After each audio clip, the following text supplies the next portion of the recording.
That's not true. Is it, Danny? Oh, please. Don't stand there looking like a wounded puppy. You got played, so deal with it.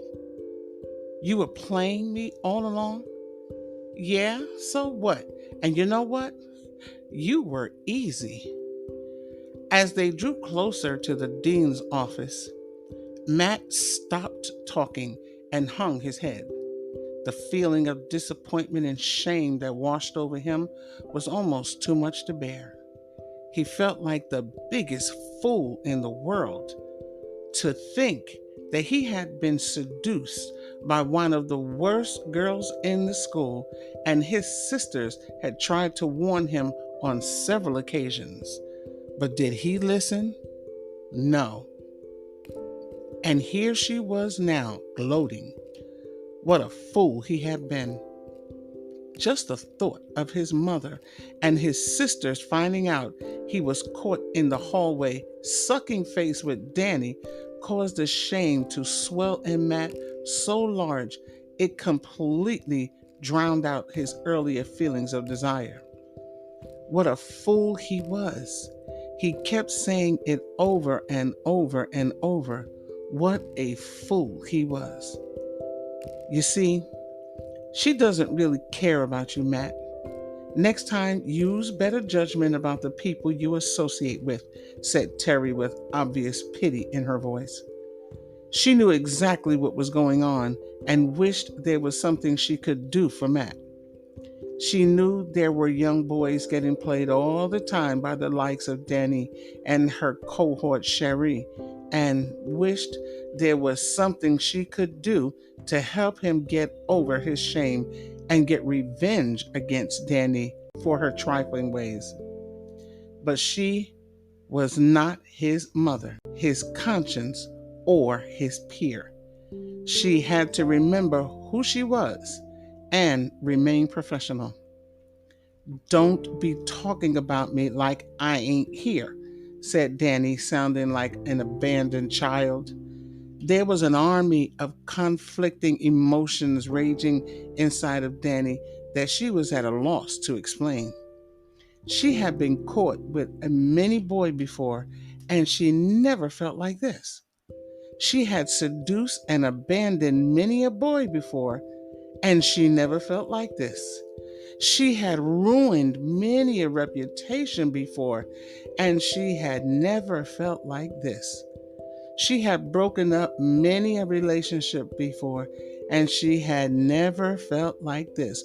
Why was she feeling like she had made the biggest mistake of her life? Danny was well aware of Matt's stellar reputation. She remembered when she and Cherie tried to talk to him and Rife, and they just blew them off. Who did he think he was blowing her off? She had thought at the time. She was determined to have him eating out of the palm of her hand before the end of the school year. And she had.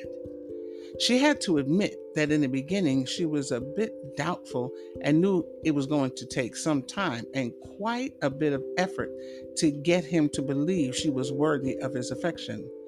But when she and Cherie began showing up at his church, he was putty in her hands. She knew she had him when she started telling that story about her praying this morning, and when they kissed, she knew she had won. Usually, when she set her sights on a boy, she wanted them solely for the satisfaction of knowing she could and would get them. No one said no to Danny, and when she did get them, there was only the feeling of triumph knowing that she would get whoever she wanted. No one knew that these were hollow victories. She never felt anything when she was being kissed and groped by these boys. And if she had to admit to feeling anything, it would be repulsion. She listened to their heavy breathing and their moans and couldn't wait for their petting session to be over. But that was not the case when she kissed Matt.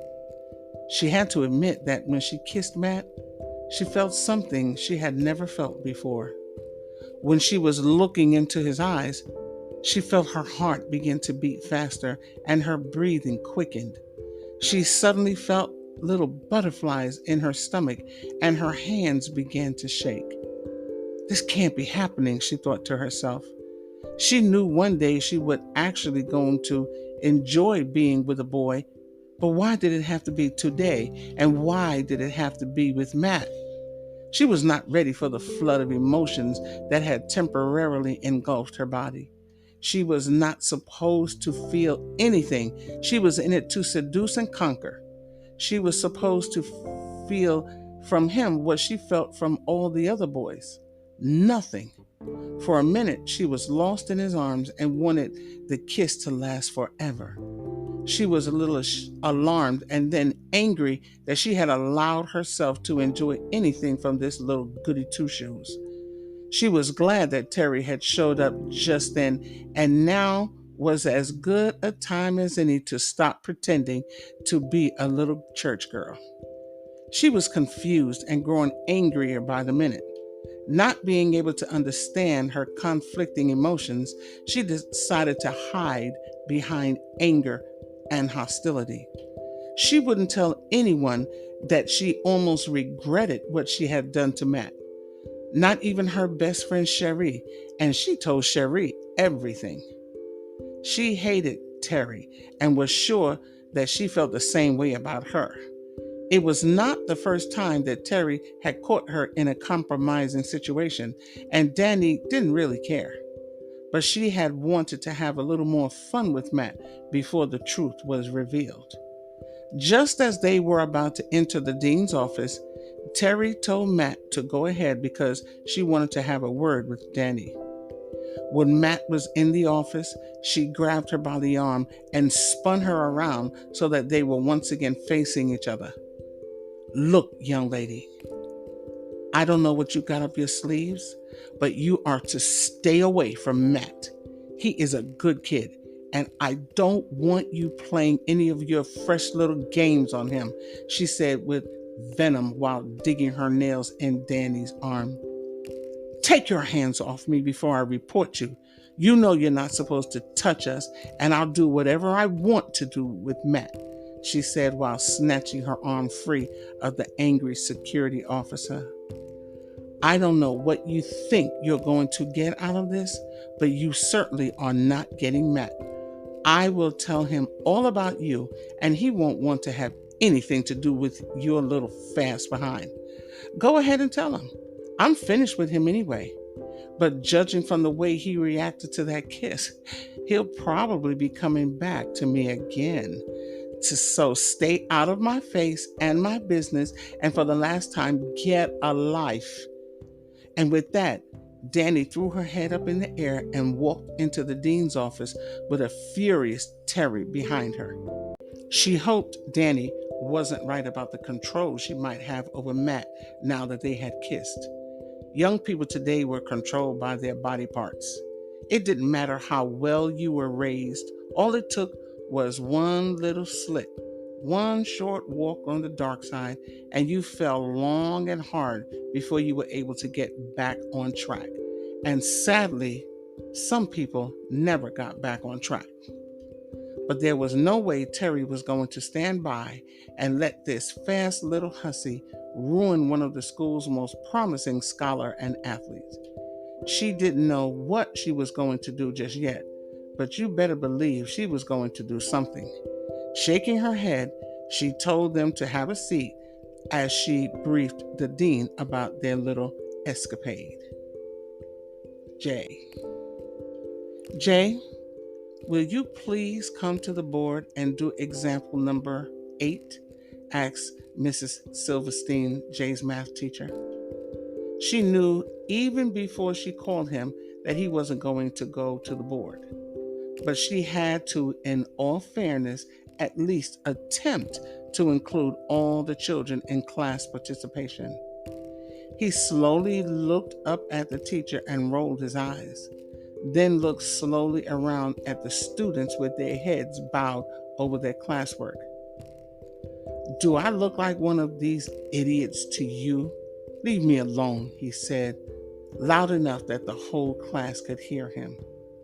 Young man, you will watch your mouth or your aunt will be called. So call her. What are you waiting for? I have had just about enough of your mouth, Jay, and I have had enough of yours, Teach. Out of my class right this minute. Go to the dean's office. I'll call him so he can be expecting you, she said with frustration. She loved teaching and she loved children. She also knew there was going to be challenges, and she had to admit that in her 11 years of teaching, she had run into a few. But this one was one of a kind. She knew his history, and she sympathized with him. But if she allowed him to talk to her any kind of way in front of the whole class, no one would respect her. He's just a kid.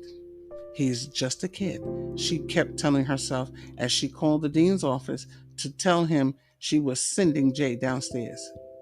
He's just a kid that's had a hard time, she told herself every time she graded a paper of his or looked at his incomplete classwork. He's just a kid that's finding it hard to adjust, she told herself every time he spoke rudely to her in front of the other children. She had to keep telling herself that so she could keep the proper perspective on the whole situation. But try as she might, she just couldn't help not liking him. He had a surly, sarcastic, disrespectful air about him that she found very annoying. None of the other students liked Jay either, which was okay with him.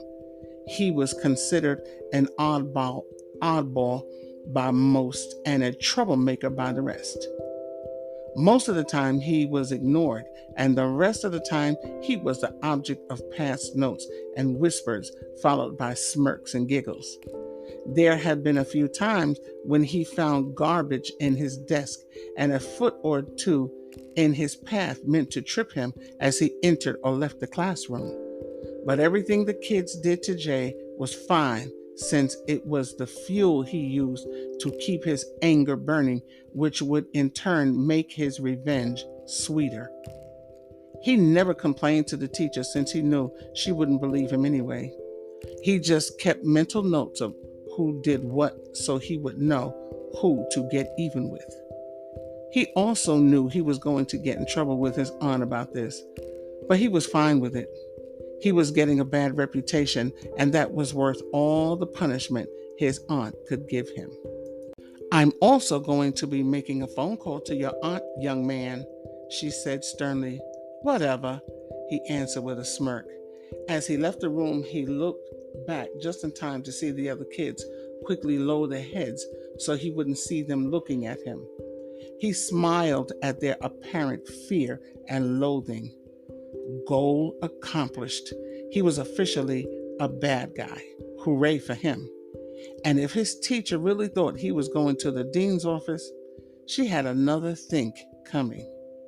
He remembered when it was an everyday form of entertainment to embarrass, humiliate, or torture Jason Augustus Cooper. There was never a day, not one single day, when he was not picked on, spit at, or hit when he was down home or in Baltimore with his Aunt Charlene. He had often wondered if his life was ever going to get better, and sometimes he had wished that he was dead, or maybe he should just run away. But knowing how sad it would make his mother, she had already gone through so much, made him change his mind right away. He knew his sisters were going through pretty much the same thing he was when they were back home, but the move to Baltimore made things a lot easier for them. Not for him, though. He didn't even catch a break when he was in Aunt Charlene's house. First of all, when he laid eyes on her, he hated her. He could not say why if his life depended on it, but he just knew she was a phony and that he was not going to get along with her and her stuck-up, snooty ways. He didn't care if his sisters were mad at him for getting their Aunt Charlene upset. He didn't care that they had to move again because he had hated Baltimore. And now they were at Aunt Niecy's house, and he still hated everything. He hated staying in the room with Matt.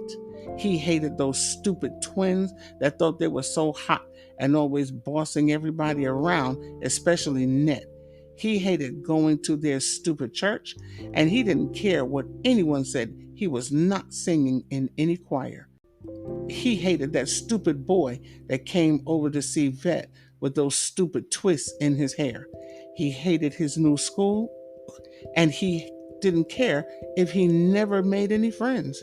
He hated the way his goofy sisters were always giggling about everything Matt said, like he was some kind of celebrity or something. He hated everything and everybody. He hated everything and everybody except his Aunt Niecy. He didn't know why, but there was just something about her that reminded him of his mother. He would die before he let her know it, though. Sometimes he could feel her watching him, and from the corner of his eyes, he could catch her staring at him, but not with hate or pity either. He could feel genuine love coming from her, and it bothered him. Why would she love him? She didn't even know him. She didn't know how much hate he had inside of him. She didn't know how much he wanted to hurt everybody he saw.